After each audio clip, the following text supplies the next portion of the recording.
نحمدہ ونصلی علی رسول الکریم اما بعد فاعوذ باللہ من الشیطان الرجیم بسم اللہ الرحمن الرحیم۔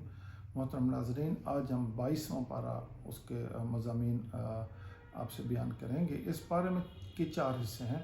اس میں کچھ سورۃ احزاب کا حصہ آتا ہے، پھر سورۃ فاطر کا آتا ہے، سورۃ سبا کا آتا ہے اور ابتدائی حصہ سورۃ یاسین کا آتا ہے۔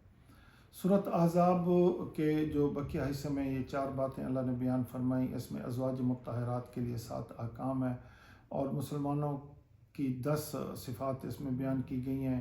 پھر نکاح رسول صلی اللہ علیہ وآلہ وسلم، پھر نبی کریم صلی اللہ علیہ وسلم پر درود اور سلام کا حکم بھی اسی سورۃ مبارک کے آخر میں آیا ہے۔ ازواج مطہرات کے لیے جو 7 احکام تھے ان میں یہ تھے کہ نزاکت کے ساتھ کسی سے بات نہ کریں، بلا ضرورت گھر سے نہ نکلیں، زمانہ جاہلیت کی طرح خواتین کی طرح زینت بنا کر باہر نہ نکلیں، اور نماز کی پابندی کریں، زکوٰۃ دیا کریں اور اللہ تعالیٰ اور اس کے رسول کی اطاعت کریں۔ اسی طرح پھر قرآن کی آیات کی تلاوت اور احادیث مبارک کا ذکر کرتے رہیں۔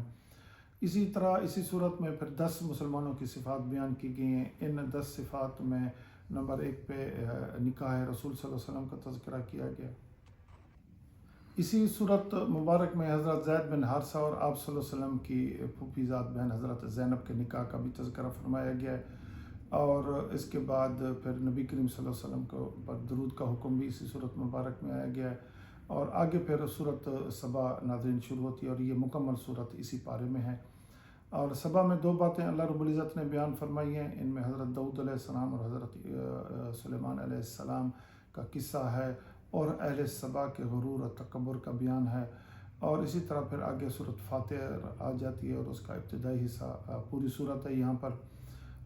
سورۃ فاتر میں توحید کے دلائل ہیں، ان میں مسلمانوں کے 3 گروہوں کا ذکر کیا گیا ہے، اور اس میں وہ مسلمان جن کے گناہ زیادہ ہوں، نیکیاں اور گناہ برابر ہوں، یہ نمبر 2 پہ ہے، اور نمبر 3 پہ وہ ہوں جن کی نیکیاں زیادہ ہوں گی۔ یہ 3 گروہ کا ذکر کیا ہے۔ آگے محترم ناظرین اس سورۃ پارہ میں سورۃ یاسین کا ذکر کیا گیا ہے۔